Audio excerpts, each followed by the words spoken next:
So I'm normally going to visit sites and looking at other people's retrofit and filming them. But there is actually a retrofit taking place, which is literally on my doorstep. It's 3 streets away. So rather than try to explain it or do an article, I'm just going to go and visit. So let's just de-rig this camera. It's a heavy old beast. Let's get out the door. It's literally on my doorstep, which is kind of handy. We're off. Out the front door, out through the gate, down the road, down the path near my house. 3 streets away, not far to go. So we're just coming to the house here. I'll show you a picture, have a look. There we go.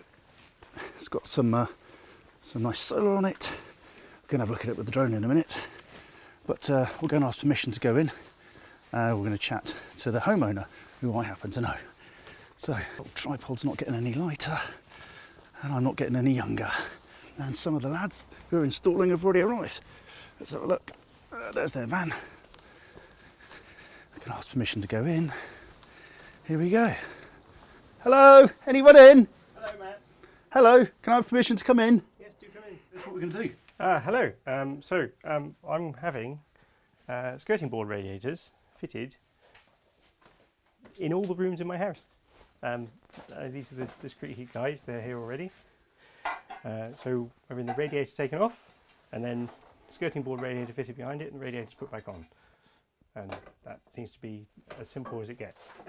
So we bought this house in 2019, and the first thing I did was have the roof replaced. While the scaffolding was there, I had solar panels fitted to the roof.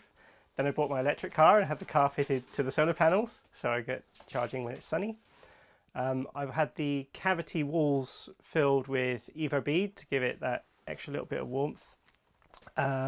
We've had the loft insulation built up to about 170 mil above where it was 100 mil, now it's 270. Loft boarding there. I ended up having the electrics done in that bit as well, so that was exciting and unexpected in terms of cost, but you know, these things happen. Yeah, I've got 2 tons of water storage, rainwater storage. So you can just see the edges of the solar from here, so you can't actually see all of it. But we've got it's a 3.2 kilowatt array, and it powers the house most of the time. So especially through the summer, we've got a little battery under the stairs, which is enough to give us an hour of full sun storage, which will run the house overnight for 1 night or 2 if we don't do anything too intensive in the day. Yeah, so my degree is in sustainable engineering, so systems engineering with sustainability. So I did a little bit on solar panels, renewable energy systems, and I did 2 years research of energy storage on grid networks, which was interesting. And it's only now, 15 years later, that we're seeing all those technologies start to come through as to how they're going onto the grid and doing arbitrage and frequency regulation and that sort of thing. So it's really interesting how the technology is coming in. So what we're doing in here is I'm having a skirting board radiator fitted along the whole length of this wall in the kitchen, in addition to the radiator that's already here. So the radiator is staying where it is, but the long skirting board radiator is going in as well. And that will just give an extra layer of heat in the room, so that, and this is the long-term goal, so we can turn the boiler temperature down to 40 degrees, and for it to be able to keep the house warm through the coldest coldest winter days, so that eventually we can have the boiler replaced by a heat pump, because heat pumps run at 40 degrees flow temperature. And that means we can minimise the size of the heat pump, which will reduce the overall cost of having a heat pump, which works for me as an approach. I don't have enough money to do it all at once. That is the straight answer. So it's save up for a period of time, do one improvement, save up for another period of time and do the next improvement. And gradually we will make all the improvements that we want over a long period of time. But it's not really planned, but in terms of the schedule, but I know vaguely what I want to do, like make the house energy efficient, make it cheap to heat, cheap to run, have it produce its own power, so that it can be as self-sufficient as possible. which I think is really important given all the geopolitical stuff that's going on at the moment with energy prices and oil prices and climate change and that sort of thing. And I think it's really important that we're able to make these changes. I'm in a fortunate position that I can, with what I'm doing, but also that I have the enthusiasm for doing it. So the water runs from your. So we're going to come in from these two pipes here. We're going to rectify and make them suit both the skirting board and the radiator. Yeah. And basically, your hot water pipes are now become all three of these, and that's what's that'll give you the extra heat. So Chris has just passed me this. It's not Chris, is it? Carl. It's Carl. Yeah, Carl. It's Carl has just passed me this piece of BM. This is the BM3. So this is the skirting. This is the aluminium panel that will replace the skirting board on the wall. It's got 3 pipes in the back, and the flow and return from the boiler heating loop will run through the pipes, and that acts as a radiator on the wall across the entire wall.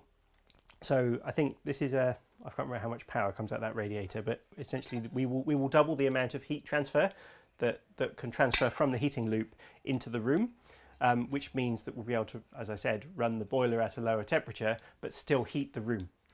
And the reason we're going for the radiator on the wall is this is a concrete floor. And to dig up the entire concrete floor in this kitchen and make it underfloor heating, A, we'd have to redo the entire kitchen, which with this we don't, and B, that would be really expensive. And as I said, I haven't got enough money to do all these things at once. And we'd like to extend the kitchen and redo it and refloor it and underfloor heating it, but we haven't got the resources to do that at the moment. So this is kind of a compromise, but I think it's a really good compromise, and it might mean we never need to have underfloor heating, which would save us a load more money later on. I think they've added about 60% additional thermal transfer from the heating loop compared to the radiators on their own. So that means that we can have more heat in the house. The house will warm up faster. We'll get a more even heat through the bedrooms as well, and we won't get those cold spots that we sometimes get in the winter. So I've had installed skirting board thermoskirt, which is skirting board radiators, in all of the rooms of my house except the bathroom. They're on 2 walls in all 3 of the bedrooms, and on 1 wall in the kitchen, the living room, and the hallway down at the bottom of the stairs. And it's warm skirting board. Look, it's warm. It's very interesting, and because this room had the least powerful radiator in the house, it will now be a warm room, which for a 4-year-old is great. And also, we've now got heating on this wall, and this is the outside wall. This is the wall that gets cold. So I'm hoping that it's going to reduce the amount of damp that we get on the wall on the side of the cupboard as well. I have heard that you need a lot of to get 60% additional heat transfer from the existing heat loop. You'd need 60% additional length of radiators, and there's little gaps where you could fit an extra bit, but to fill an entire wall would just be it would be frustrating. But this is, I know it's discrete heat, but it is discrete, and you can put furniture up against it, and you can put and it heats behind the furniture, and I think it's really neat. Look, and it's warm.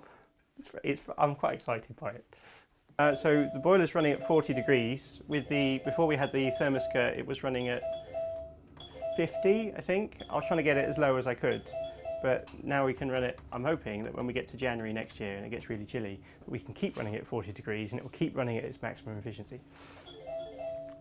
Because that'll save me 3, maybe 4% on the gas, and that's not to be sniffed at.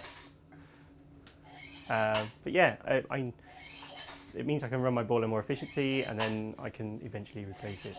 Now that I can run the heating loop at 40 degrees, in theory I could swap the boiler out for a heat pump that runs at 40 degrees on the heating loop, which means I can now have a heat pump, which is my end game, as it were.